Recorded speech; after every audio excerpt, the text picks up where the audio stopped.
one as well.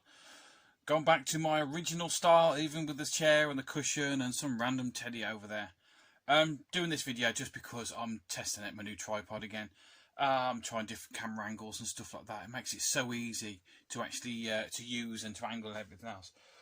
When I was doing these videos before, I'm not lying, I was using 2 planks of wood nailed together and 2 more planks at the top, sort of like hammered in, just so my phone sat there, and it was like just so precariously balanced. I think it was even stuck in a cardboard box so it didn't move. So yeah, we're going up in the world, we're going up. Anyway, random video, just going to talk about Game Boys. As you can see here, this is your original DMG, and as you can also see, it's in terrible state.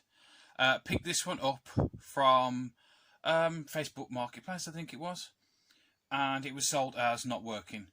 So 10 quid posted. So I thought, take a punt, nice little project. I can fix it mechanically, then obviously sort out the outside of a retro-bright it or new case or whatever. When I got it, it worked perfectly fine. The contrast wheel was just all the way down. I absolutely love it when that happens. You can tell, as I said, with the yellowing on this, is I've seen some, you see the contrast there, I've seen some yellow Game Boys before, but this one takes the cake, not just because of the yellow, but because if you can actually see there on the buttons, they are so, like, the plastic's degraded on them. It's absolutely terrible. But, as I said, works perfectly fine. So I think with this one, I'm going to get a brand new case for it. I can't be bothered with retro brighting this. And I'm just going to go for a really nice funky design and possibly a replacement screen. You know, get a new screen so it's actually playable. As nice as the original Game Boy is, I think you have to admit now that the screens on it were absolutely awful. They've not aged well at all. It's almost impossible to see what you're doing. So yeah, that's the Game Boy I picked up. So got me thinking of what other games I've ever got, and I like odd clones and things like that. I like mods, everything else. Before I start, if you ever come across this Ferrero Rocher case, it is absolutely perfect for storing some Game Boys in and a couple of games at the bottom. And a little sneak peek of what we've actually got coming up. This one here, I've had this one for a while, and this is my original backlit Game Boy. Again, the backlighting of these, going back a couple of years, they've not aged well either. I did change the buttons on it as well. I do like just little, simple little things like that. Hang on. I have got some batteries down here. I'll be switching batteries backwards and forwards because I've got a couple of Game Boys here. But not batteries for all of them. And you'll see what I mean about the screen on this. Is whereas, yeah, I'm going to mix up some batteries there just to annoy people. Like I need to annoy more people on this Facebook, on the YouTube. Anyway, as you can see, it's there, it works. I've started to get a vertical line across the, horizontal line, sorry, across the top. And that's how you change your settings. Well, it's okay, it works, it was really good at the time, but from what's come out since then, this is looking as bad as some of the original stuff. It just, like, you can't see the enemies. No matter how you turn to change this.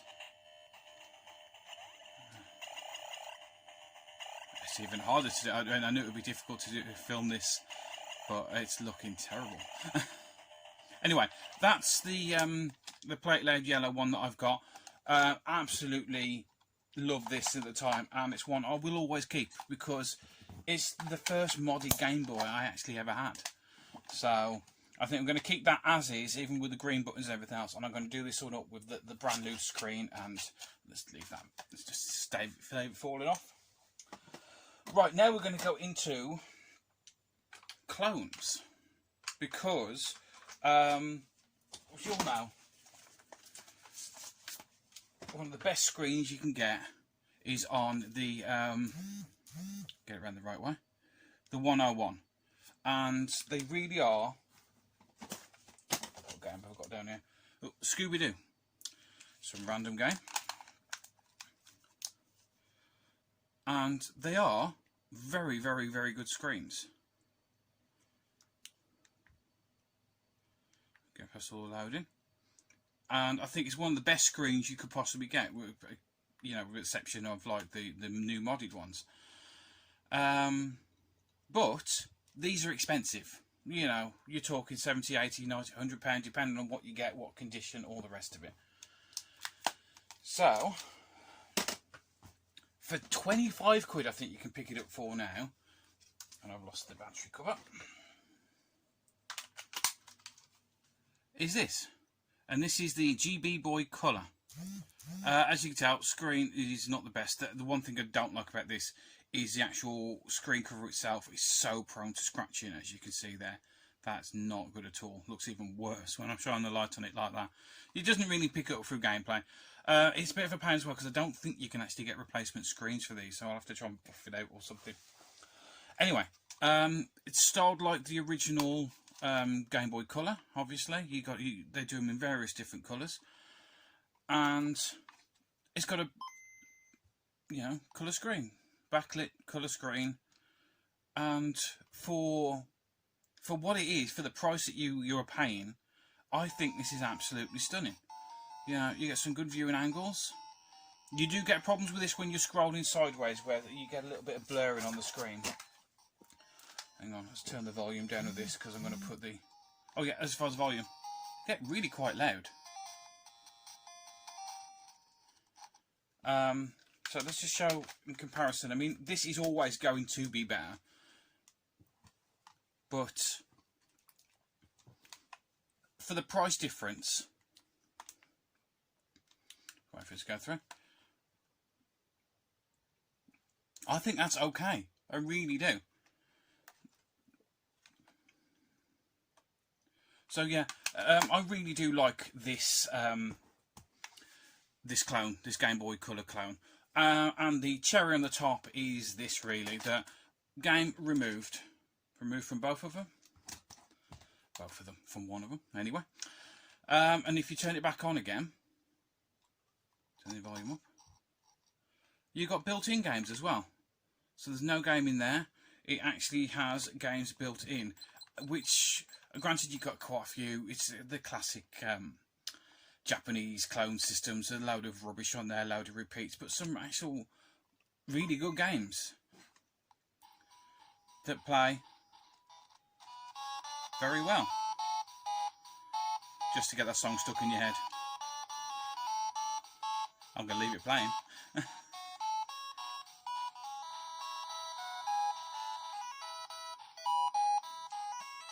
Anyway, let's crack on with it and let's have a look. See, it plays, again, no game in the back, very, very well. You gotta love DuckTales. What I love is the fact that, is it Shovel Knight now? Takes that same mechanic of like jumping on the stick. So yeah, very, very good for the price that you pay. Probably about 25-30 quid posted to your door. You get it boxed as well. Worthwhile picking up if you just want something to pick up and go, not worry if it gets scratched, not worry if it gets lost or anything like that. And build quality is not bad. So yeah, I definitely recommend that one. But one I actually play the most now, and I'm going to have to steal batteries again, I forgot, because it does a bit of everything really. And it's not just like Nintendo stuff. And that's just putting these batteries in.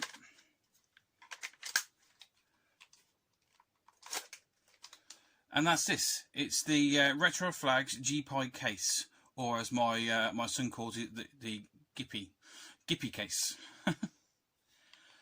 Anyway, yeah, if you look at it compared to the size of the original Game Boy, it's styled after it, but it's a smaller form factor. You've got more buttons on the front. The buttons feel identical to the original, same as the D-pad on that. Oh, actually, talking about D-pads, I forgot to mention on this one. This one does actually come with a different D-pad. It's like it's rounded around the sides and a bit convexed. Didn't like that at all. If you ever get one, switch it over for just an original Game Boy Color D-pad. You can see it's a little bit of a gap around the side, but it fits in quite nicely, and it makes the gameplay a hell of a lot nicer. So I make these videos unscripted. I can never remember what I'm doing. Anyway, the G-Pie case is, as I said, very, very nice, styled after the original Game Boy. You've got shoulder buttons there, which I wish was sort of like here, not here. Because when I'm playing and I'm trying to hold it at the same time and press the button, they're really close together. If it was here, that feels more comfortable to how you'd hold a Game Boy, well, how I hold a Game Boy. Or even on the side, like that, something there. But here, I'm feeling like, especially if I'm playing Mario Kart, yeah, it's difficult. As I said, it's a Raspberry Pi, and what's really nice is the Raspberry Pi actually fits in here. Once you've screwed it in, you don't actually have to unscrew it again. You can access it through, I say, and I can't get it out. Anyway, this port down in the side here. Don't start taking it apart on camera and not be able to get it back in. There's pins there which hook it straight up, so it's in there, and it's like an original Game Boy. You put it in, switch it on. A nice little fixture as well, and it's a little touch. But when you flick it over as well, you even get this little catch that comes out on the side here, like you used to get with the original Game Boys to lock the cartridges in place.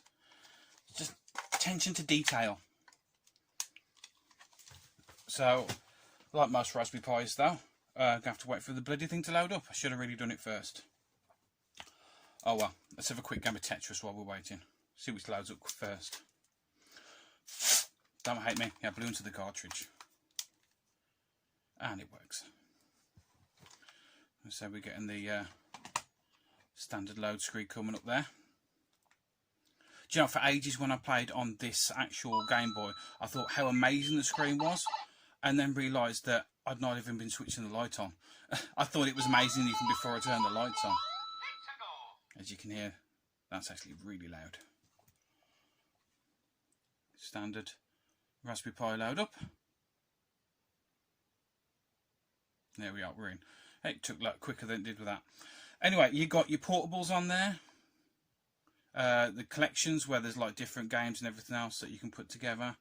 I tend to stay away from settings. I've experienced with Raspberry Pis in the past, touch one thing and you completely screw it all up, so I don't go there. I'm not that technically minded with it. Arcades, random computers, not much on there, and consoles. So what I use this for mostly is for the portables. I class this as a portable Raspberry Pi, because you can play your consoles and your arcade games and stuff on there, but to me this is a portable handheld. So I'll just press load up. On there we have Atari Lynx, WonderSwan Color, Game & Watch. I don't know why they put these Game & Watches on there, because it still comes up the original size of, you know, they put the whole Game & Watch on there, then you're trying to play on a screen about this big. Game Boy Hacks, Game Boy Color,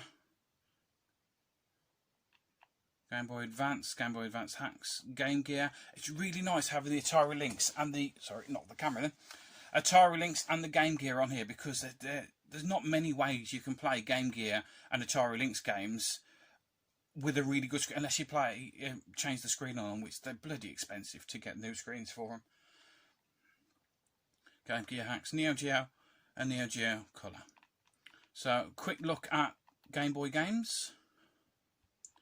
Pretty much what it is. One thing you find this, I mean, I'm colourblind, so it looks odd to me, but I think you'll notice that there's quite a difference in the colour palette to the original. But it's still very, very playable. Let's just go Tetris, that's where we were before. And you can change the brightness. See what I mean about the colour palette though? It's like they're putting an artificial green filter on there, and it's just not quite right. I think the Raspberry Pi take a while. And that's it, playing it now. And the screen, as you can see, is quite a bit. Even though the thing's smaller, the screen itself is bigger.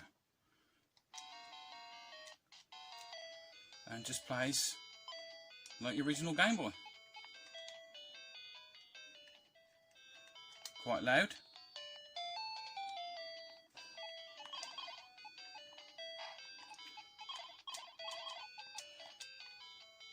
So yeah, and if you want to exit out of a game, you press the start and the select together. And it takes you right back to your menu screen. Just it takes a little while in between. Obviously, you're used to... See, I'd prefer it if it was that colour palette. Yeah, it's just me. And back again, so we'll come out of Game Boy. And let's go down to Game Gear. As I said, because you don't get many... What have we got? X-Men? I didn't even know Zor was on the Game Gear. I'm sure there's a button for a random game. Oh no, not that. Not that. Oh, Super Off-Road, anyway. Game I actually really like. My brother played it to death on the Game Gear, and that's Jurassic Park. I need to actually sit down and play that through, because you have the games that remind you of the past and everything else, and that just hearing him play, when the load screen comes up, and I think he even had a certain way that he played all the levels, because you can pick 4 levels of whichever one you wanted. So, yeah, so how clear is that for a Game Gear game?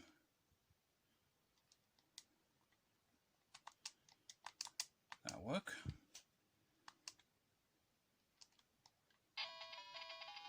Oh, God. Hang on. That's it. Press the right button might help. It's so nice to actually play Game Gear games and actually see what you're doing.